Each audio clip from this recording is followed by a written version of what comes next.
Yes, we are bored. We're all bored now. But has it ever occurred to you, Wally, that the process that creates this boredom that we see in the world now may very well be a self-perpetuating, unconscious form of brainwashing created by a world totalitarian government based on money, and that all of this is much more dangerous than one thinks, and it's not just a question of individual survival, Wally, but that somebody who's bored is asleep, and somebody who's asleep will not say no? See, I keep meeting these people. I mean, just a few days ago, I met this man whom I greatly admire. He's a Swedish physicist, Gustav Bjornstrand, and he told me that he no longer watches television, he doesn't read newspapers, and he doesn't read magazines.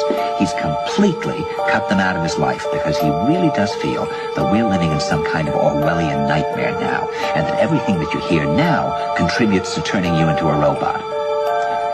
When I was at Findhorn, I met this extraordinary English tree expert who had devoted his life to saving trees. Just got back from Washington, lobbying to save the redwoods. He's 84 years old. He always travels with a backpack because he never knows where he's going to be tomorrow. And when I met him at Findhorn, he said to me, "Where are you from?" And I said, "New York." He said, "New York, yes, that's a very interesting place.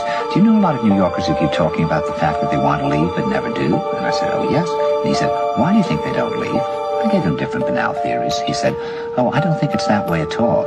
He said, "I think that New York is the new model for the new concentration camp, where the camp has been built by the inmates themselves, and the inmates are the guards, and they have this pride in this thing they've built. They've built their own prison, and so they exist in a state of schizophrenia, where they are both guards and prisoners, and as a result, they no longer have, having been lobotomized, the capacity to leave the prison they've made, or to even see it as a prison."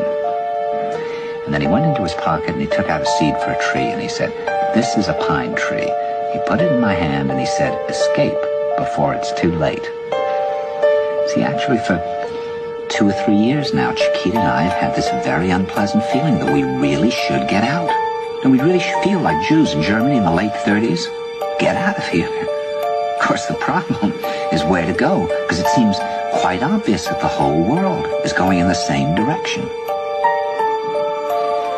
See, I think it's quite possible that the 1960s represented the last burst of the human being before he was extinguished, and that this is the beginning of the rest of the future now, that from now on there'll simply be all these robots walking around, feeling nothing, thinking nothing, and there'll be nobody left almost to remind them that there once was a species called a human being, with feelings and thoughts, and that history and memory are right now being erased, and soon nobody will really remember that life existed on the planet.